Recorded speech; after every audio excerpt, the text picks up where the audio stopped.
The summer of 1889 had already decided what kind of year it intended to be. The creek that ran through the lower end of the Harmon Valley had dropped to a thread by the first week of July and had not recovered since. The corn that had gone in with such reasonable hope in May was standing at half its expected height, with the color of something that had given up on its own potential. Men who had farmed this ground for a decade were doing the particular arithmetic of a drought year, calculating what the feed situation would look like by October, what the livestock situation would look like by November, and whether those two calculations could be made to agree with each other before the cold arrived and removed all remaining options. Most of them were reducing their herds. Hattie Burl was not. She stood at the edge of the Fenwick farm sale on a Wednesday morning in late July with the particular stillness of a woman who has already completed her thinking and has come to the yard to act on it rather than to reconsider. Around her, the sale moved with the subdued energy of a community in the process of cutting its losses, equipment selling below replacement cost, breeding stock moving at prices that reflected urgency rather than value, the auctioneer working through the lots with professional efficiency and no particular enthusiasm. The lot that nobody wanted came near the end. 91 Runt Piglets. The words in the sale notice were direct in their discouragement: undersized, slow developing, rejected at the teat, supplemental feeding required, no guarantee of viability. They were the culls of 4 litters from the Fenwick sows, the animals that had come into the world at a disadvantage of size and had not yet demonstrated the capacity to overcome it. In a normal year, a buyer might take a chance on a portion of such a lot. In a drought year, when every pound of feed was a calculation and every animal on the place was being evaluated for its return per unit of input, the 91 runts represented, to every practical person at that sale, a straightforward losing proposition. The bidding opened low and stayed there. Hattie raised her hand. She paid $14.30 and took ownership of 91 undersized piglets, every last one. The transaction was completed with the flat efficiency of an auctioneer who does not editorialize, and Hattie arranged for the animals to be transported to her property by the end of the day with the composure of a woman who has not done something impulsive, but something considered, and who understands the difference clearly enough not to feel the need to explain it to the people watching. The people watching said what people say. She had 9 acres, a sound farmhouse with a windmill that had never failed in 6 years, a root cellar of a size that her neighbors had always considered excessive, and $23 remaining after the purchase. She also had, and this was the thing that nobody at the Fenwick sale would have identified as relevant, a method. She had not yet fully proved the method, but she knew this the way a woman knows something she cannot yet prove, that a runt is not a failed animal. It is an animal that arrived in difficult circumstances and has been judged on those circumstances rather than on what it might become under different ones. She intended to provide the different circumstances. What she lacked was time. What she had was intention and a windmill and a root cellar full of things she had put by against exactly this kind of summer. She drove home into the late afternoon heat with 91 piglets in the wagon bed, and the arithmetic of the following 4 months already running in her mind. She spent the first week sorting. Not culling, sorting. There was a distinction that mattered to her and that she held consistently against the pressure of the situation, which was that she had not purchased 91 animals with the intention of allowing the drought to complete the work the Fenwick farm had started. She sorted by size and by temperament, and by the specific qualities she had learned to look for across years of working with young animals. Not the largest ones, not the most aggressive ones, but the ones that were alert. The ones that were watching. A piglet that is watching is a piglet that is still engaged with its circumstances. A piglet that has stopped watching has made a different decision. She separated the 91 into 3 groups based on this assessment. The largest group, 54 animals she judged to be in genuine developmental deficit, but alert and viable with consistent supplemental support. The second group, 29, she assessed as more marginal but worth the investment of observation across the following 2 weeks before arriving at a conclusion. The smallest group, 8, she watched for 4 days with the specific attention of a person who has made a decision and is checking it carefully before acting on it. 6 of those 8 began eating on the 4th day. She kept all 91. The feed question was the central problem of the drought, and she had been thinking about it since before the Fenwick sale. The conventional feed situation in a drought year was straightforward in its difficulty. Corn prices rose as corn yields fell, and the farmers who had built their livestock operations around corn-based feeding were caught between the cost of the feed and the collapsing price of the animals they were feeding it to. And the mathematics of that situation resolved in only one direction. Hattie did not feed corn. This was not an ideological position. It was a practical one arrived at across 3 years of managing a small hog operation on a property that had always been marginal enough to require efficiency, and had therefore produced, in its particular variety of hardship, a detailed working knowledge of what pigs could thrive on that was not corn. She had a root cellar.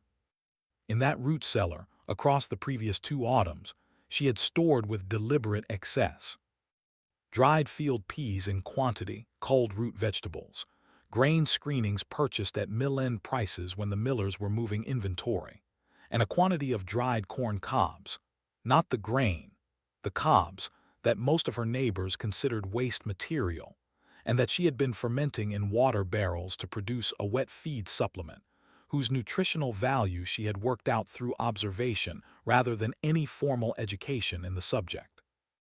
The fermented cob mash, mixed with the dried peas and moistened with water from the windmill, produced a feed that the piglets accepted within 48 hours, and that she could produce in sufficient quantity from her stored material to carry the operation through 4 months without purchasing a single additional pound of commercial grain.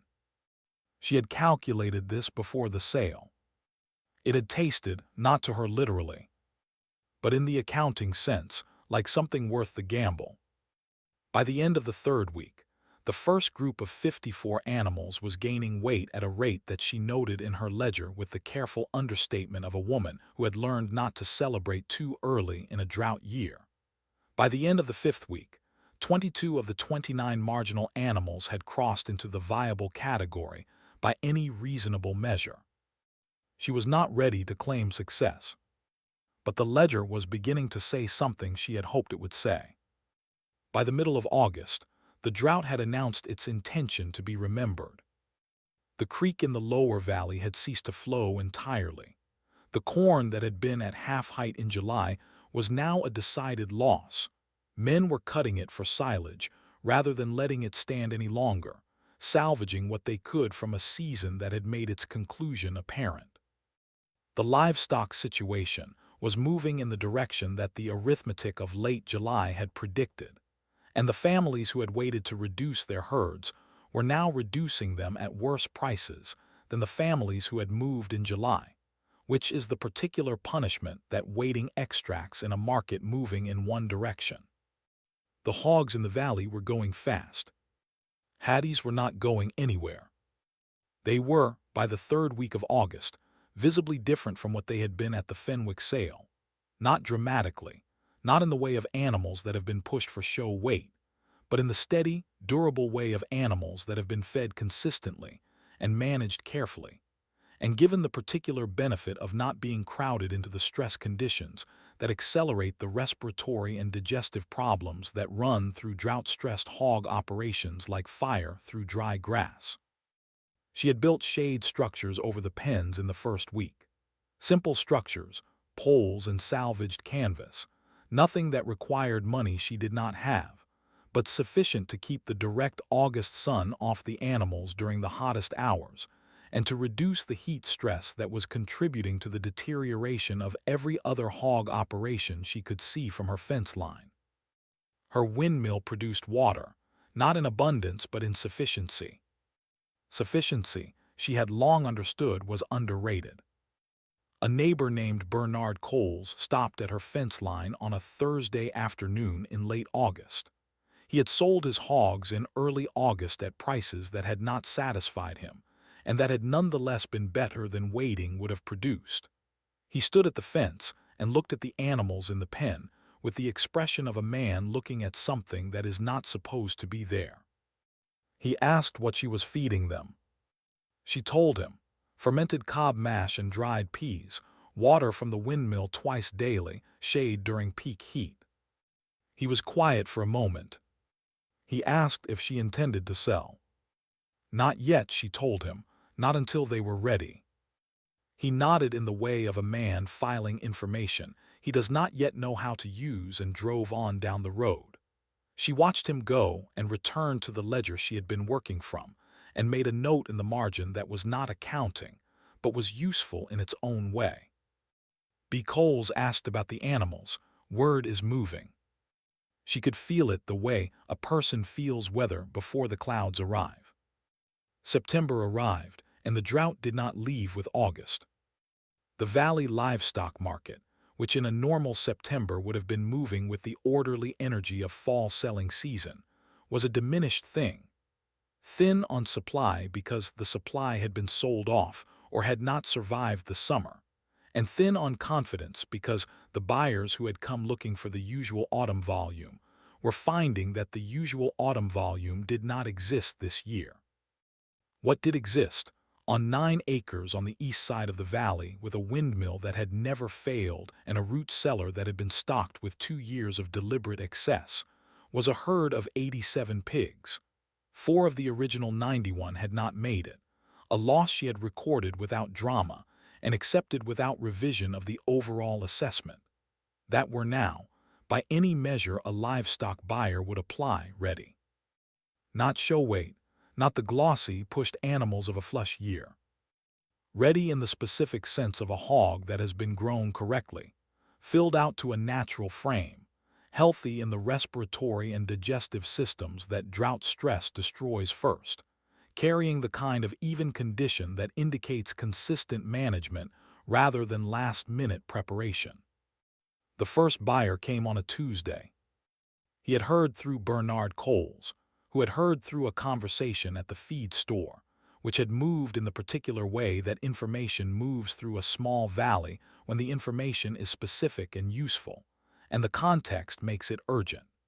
He arrived with the direct energy of a man who has learned that what he is looking for exists in one place and has come to that place before someone else arrives first. He made an offer. Hattie had done the arithmetic before he arrived. She knew what the animals were worth in a valley where every other hog operation had been reduced or eliminated. She knew what the buyer's alternative was, which was to travel 2 counties over and pay freight costs on top of purchase price for animals he had not personally assessed. She knew these things and she had priced accordingly, not exploitatively, because that was not her character and not her method, but fairly in the specific sense of a price that reflected what the animals actually were rather than what the drought had done to the expectations of everyone around her. The buyer paid it. He came back the following week with his neighbor. By the end of September, she had sold 31 animals at prices that the valley's normal autumn market would not have produced in a flush year.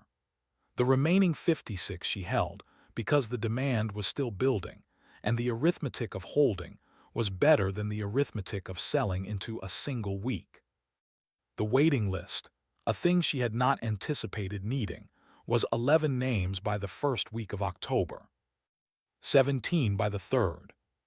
She ran the ledger every evening with the careful attention of a woman who understands that the ledger is the only document that does not have an opinion about what it records.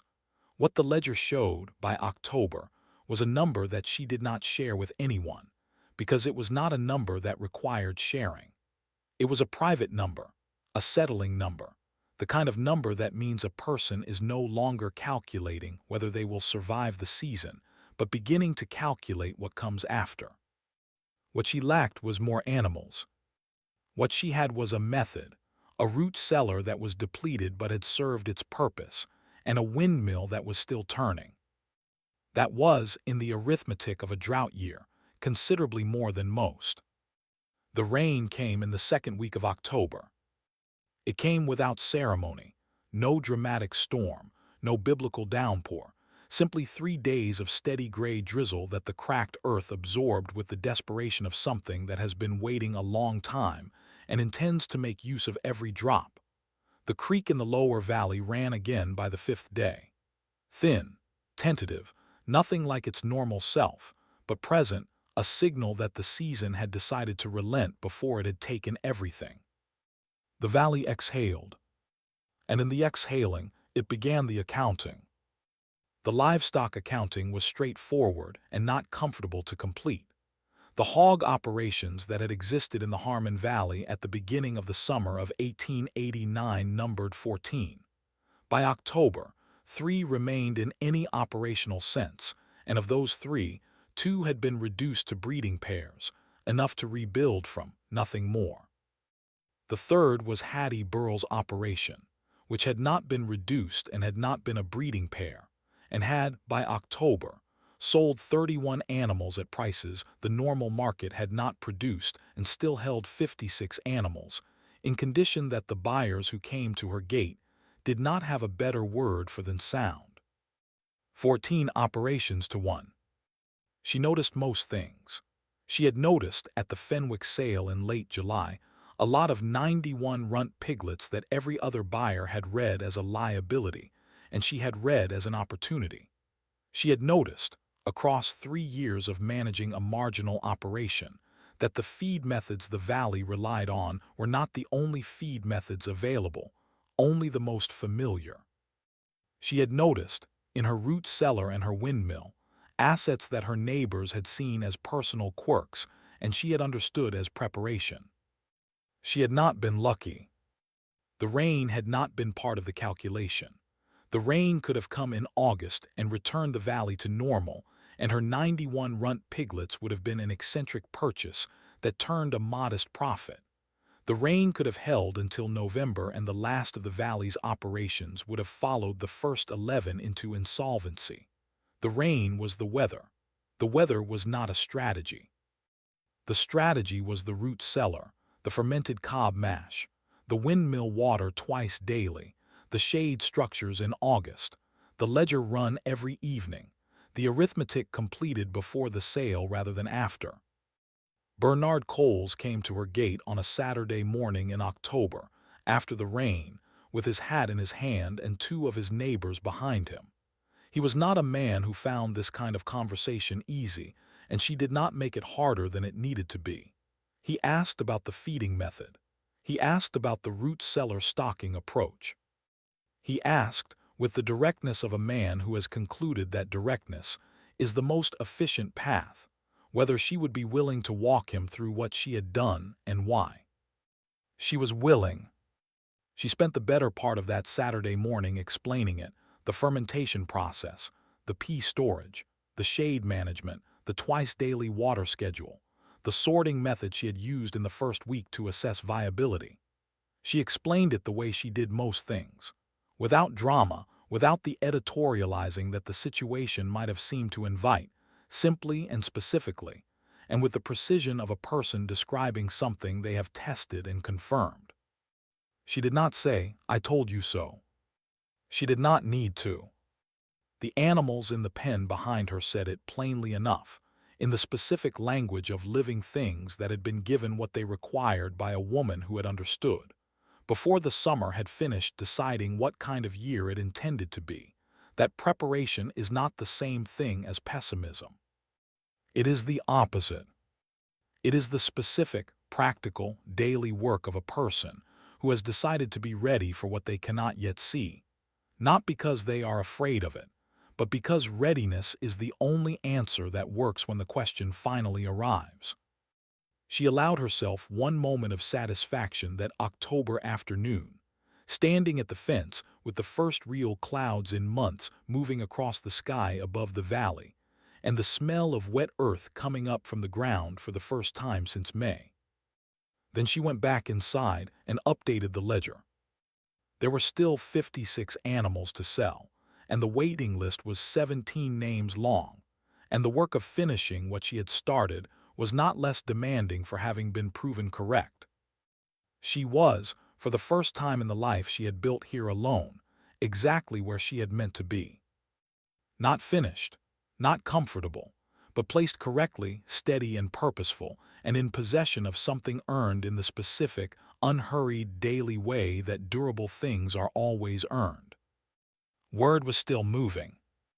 It had not stopped since August. And this time, when it arrived at the next farm down the road and the next valley over and the next season's planning conversations, it carried her name and her method, and the number of operations that had survived the summer of 1889 in the Harmon Valley. 14 down to 1. The one that had not been a gamble.